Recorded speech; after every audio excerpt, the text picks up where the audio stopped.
the story about Victoria Nuland's son, who's busy working for a think tank that's actively lobbying against President Trump's peace plan, the proposed mineral deal. He's listed as a researcher contributing to the Center for European Policy Analysis. This shows you how it is not just a family grift, but it really is the Washington consensus, whereby they view these sort of foreign, endless, forever wars as a way, everyone in the Nuland family makes a paycheck off of killing young American boys and girls in the name of democracy. Victoria Nuland was the third highest-ranking U.S. diplomat. She served as the Undersecretary of State for Political Affairs from 2021 to 2024. And now we know that days before the Trump-Zelenskyy meeting, that this group that her son is involved with, the Center for European Policy Analysis, was actively opposing a deal that could have eased tensions. So here with more is Natalie Winters. She's the co-host of Steve Bannon's War Room and White House correspondent. So Natalie, it's so good to see you. So let's go through this, right? The Nuland family. How are they trying to cash in on the war in Ukraine? Well, look, this story, I think, is quite emblematic, not just of the sort of Hunter Biden trope that is the DC princelings, right? The children of all these swampy politicians, basically profit maxing off of their parents. But I think that this really reveals something much more sinister and darker, which is what we were getting to in that clip that you just played, the sort of neocon mindset where they do not care about the lives of young men, young women, young Americans. They just want to continue these forever wars. And they've identified Ukraine as sort of their next, I think, avenue to do that. And in the case of Victoria Nuland's son, I think it's quite representative of, I guess they would maybe call it family values. But this individual, David Kagan, by the way, make a quick note that his dad was the one who was writing, I believe, for The Atlantic, talking about basically making the case justifying the assassination of President Donald J. Trump just a few months before that actually materialized. But he works as sort of the director of the democracy program at this extremely globalist, EU-loving think tank, the Center for European Policy Analysis. And he was listed as a contributor to what was their 7-point peace plan for a sustainable peace. In it, it basically is just everything escalatory towards Russia. They want the use of long-range missiles. They basically pave the way for the United States to have boots on the ground in Ukraine, and they're demanding that this mineral deal not be signed because it's apparently bad for Ukraine. I think it just really is a perfect representation of the mindset. You had John Brennan on MSNBC just 2 nights ago saying that he was proud that Zelenskyy stood up to President Trump in the Oval Office. I'm sorry, that's called being a traitor to your country if you're rooting for any other country than your own to be victorious when it comes to negotiations. So wait, I didn't even realize that Victoria Nuland was married to Robert Kagan, and they had a child who was also a neocon taking money in from the swamp. So it kind of seems like as this USAID thing has been exposed, it's kind of it's a bipartisan uniparty neocon grift for democracy, essentially, and gayness. How much of this money is coming from USAID that actually funds these families and funds these generational sort of grifts? Where is this cash flowing from? Yeah, I guess it's an interesting derivation of generational wealth, right? All at the hands of USAID.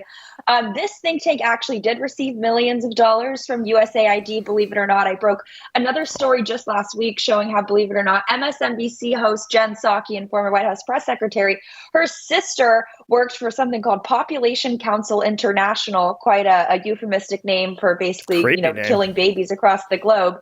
But they've raked in, tens of millions, hundreds of millions of dollars. But in the case of the Nuland family, I think the USAID thing, you hit the nail on the head, right? It's a paradigm shifting issue because you realize that the enemy that we are up against, it's not just the Democratic Party. Surely their antics at the joint session address make you realize that we don't have a lot to compromise with people who can't applaud 13-year-old survivors of brain cancer. But that aside, you realize that it's the neocons and sort of the Democrat establishment that for so long have been profiting off of the way we conduct business, conduct policy here in Washington, D.C., which is all sort of this euphemistic whitewashing idea that the United States needs to promote democracy abroad. And when you really, I think, start to ask, well, what are these grants actually about? yeah, part of it is the waste and the fraud, right? The transgender musicals, that obviously is going to drive clicks and it's crazy stories, but there's something much darker going on, right? When you see the plowing of millions and tens of millions of dollars to essentially rig elections in foreign countries, that is sort of the regime change empire that the United States has become under leaders like Obama, under leaders like Biden. And I think the really concerning part and why people should care at home is because what they've been doing overseas, right, sort of fomenting these color revolutions, they're now using those same tactics to carry out that exact color revolution against President Donald J. Trump. So when you hear them smear him and his movement, and I'm sure people watching your show, as authoritarians or as autocrats or as dictators, that sort of gives them the pretext that they have always used empirically, right, to move on regimes that they view not necessarily as hostile to the United States, right, to we the people, but to the business interests or the vested interests of Washington's ruling class. Well, I'm so glad that you mentioned Jen Psaki and her sister Stephanie, because it's like keeping it all in the family right now. And you got Jen's attention because she was out there posting on X back at you. She said, "You caught us, Natalie Winters. My sister, who has a PhD in public health and decades of experience trying to help address global health disparities, did indeed work for an organization that was focused on doing exactly that, a goal, in addition to addressing corruption and help feeding and treat people around the world with USAID shares." She goes, "Oh, such a burn trying to go through and help people. Congratulations, Natalie." So I look at this and I just say, Jen wasn't really happy that you were pointing this out. And I think that you replied, it felt like you hit a nerve with her. Yeah, totally. Look, I would reject her framing. I think with that sort of, eugenics, population control, sort of Bill Gates Foundation, push that they've had across the globe, particularly in Africa, if that's something that Jen Psaki wants to lecture us on the morality of, be my guest. That's why no one watches her show.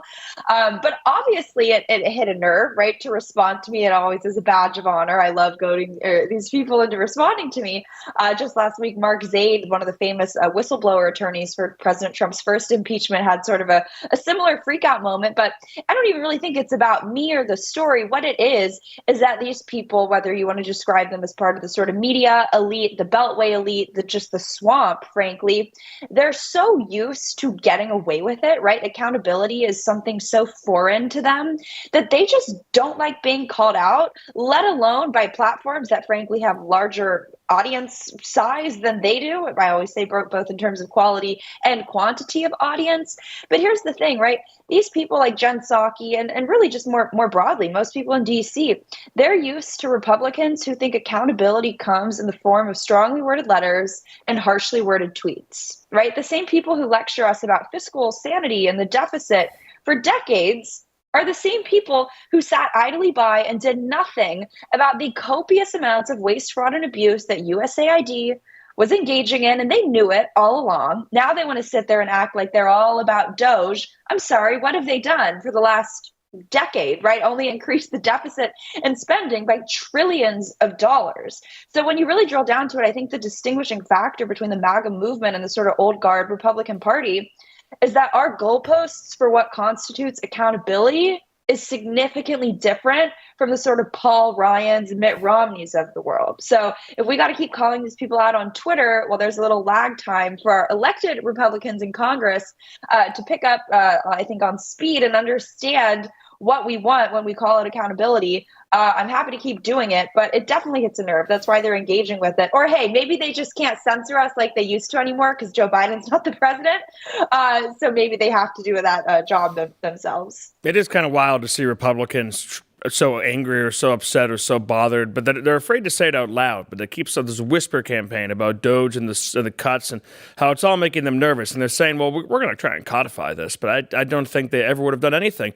Now, a lot of these folks you're talking about, like you see that right there from Stephanie and her sister, that they feel like this money is owed them. That this is just part of a real economy that they are a part of, that they have earned that money, they've gone to these colleges, they've taken the student loans from the government, they've been forgiven the student loans from the government, and now they're going to take millions from the taxpayer to go out and spread their largely filth around the globe. But do you feel like at this point, with the way Republicans actually are and the way that they're kind of flinching under the pressure, and the way the Democrats are threatened, and the way the neoconservative kind of blob ecosystem is threatened, that there are wins coming, or are you expecting more retaliation around the corner? Mitch McConnell doesn't seem like he's just going to go quietly into the night. I feel like there's another shoe that's going to drop. Definitely. I mean, look, for starters, I think Doge is doing a wonderful job, but I think with certain departments, they need to pick up the pace. For example, $80 million in cuts at the Pentagon is nowhere near enough. I think we could add a few more zeros to that, frankly, at least. But I think also, too, perhaps the messaging on it really from the Republican side has really not been all that strong. Like I was sort of talking about before, I think Elon Musk, because he is a billionaire, really fits in nicely to sort of the autocrat, dictator trope, the oligarchic takeover of the United States of America that the mainstream media, the legacy media, has always been pushing, right? And that's sort of the frame through which they perceive of Doge, and I think kind of dupe the American people into making it look like it's this, Robin Hood kind of scheme of a billionaire stealing from the American people. I always say that framing of it is essentially victim blaming, in the sense that it's actually the American people, right? We're having our tax dollars not just be stolen from us at record rates, but when you drill down into what we're funding, at best, it's making, mice transgender, and at worst, it's rigging elections so Victoria Nuland and her family can make a lot of money. But, these are the same people, right, who then turn around and they oppose President Trump's tariffs, they oppose his immigration policy. And, I have no sympathy for a bunch of, I don't even know, just, left-wing educated elites who walk into their cushy jobs helping, fight whatever made-up idea they have that's a problem in the third world. I have no sympathy for them getting kicked out of their jobs, right? Where was that sympathy for the American working class in 2008, right? Did you ever see 60 Minutes interviewing a bunch of Americans who were screwed over by the policies of the same people who have now created the economic reality that is forcing President Trump to levy tariffs or reinstitute our immigration policy? So there's just so many, I think, preconceived notions in terms of the way that the media is framing this whole Doge issue that I just sort of reject at face value. But unfortunately, like you were alluding to, when everyone on the Republican side of the football is not actually on our team, and so much of it is performative activism, right? The same people who are joining the Doge caucus and posting the selfies with Elon are also the same people who are, fighting to send truckloads more in terms of aid to Ukraine, right? It doesn't quite square. So I guess it's a tale as old as time, right? It's nothing new. It's Republicans being weak and feckless and lying. But I think the only difference is that this kind of social media ecosystem through which we inhabit, and the fact that we do have President Trump in office, and shows like yours, shows like War Room, right? We have the ability to push back and move the needle. And it's why your audience is so critical and, joining the fight. Yeah, it does seem like those posters I see outside of my office and the streets on my commute, Elon Musk, I'm stealing from you, only makes sense in Washington, D.C., because it's the rest of the country's money. It doesn't seem to make any sense on that. But the Democrats do seem to have a sympathy problem here. That one side, they're trying to paint as very sympathetic, all of these federal workers. And I know that there are families, and I have neighbors and people who are dealing with this, and they have to make hard decisions like I've had to make before when companies I was working for didn't end up working out.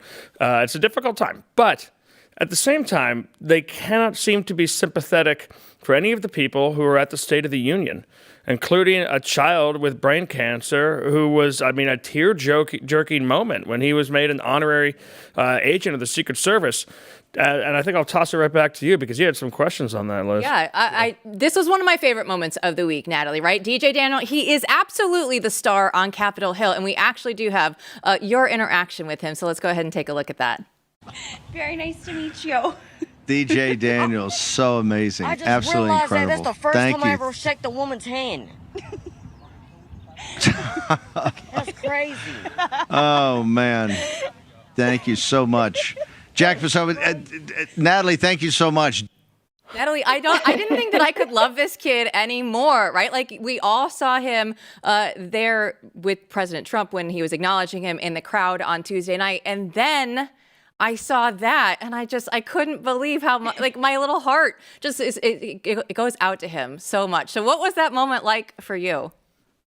Yes, he is quite the character. I was honored to meet him. The way that whole interview materialized, it wasn't planned or anything. We just happened to be live on War Room and he was getting ready to actually depart DC and go home. And I guess I just felt really bad because he was actually being interviewed by Caitlin Collins, if you could believe it or not. So as he was walking, I just wanted to shake his hand. I told Steve, hey, if I can grab him, can I bring him on War Room? And he said, absolutely. Of course. I think he won our audience over. If you watch the whole interview, he had some good pickup lines for a 13-year-old boy. He's very cute, but I think he is just such a wonderful representation of the rejection of the left's idea of victimhood culture and victimhood mentality. A kid who's been through absolute hell and back, so happy, so positive, and I say so with it, and intelligent and patriotic. And I think the best part too, and I'm sure everyone has seen the Nicole Wallace and Rachel Maddow meltdowns by now, or even the fact that Democrats refuse to applaud for him. And I think it's because he represents something so wonderful, which is that, sorry, liberals, there are some young Americans who actually want to be cops and support and back law enforcement. And despite your decades of brainwashing and propaganda, not just on young children, but this whole country, I'm sure they would rather have had him be trans, than wanting to be a police officer. Maybe Democrats would have applauded then. But I just think he represents a wonderful rejection of everything that the Democratic Party has tried to throw on particularly young kids for so long. Natalie, we know all of the cool kids are MAGA. We know this for a fact. Thanks so much for joining us. Thank you, guys.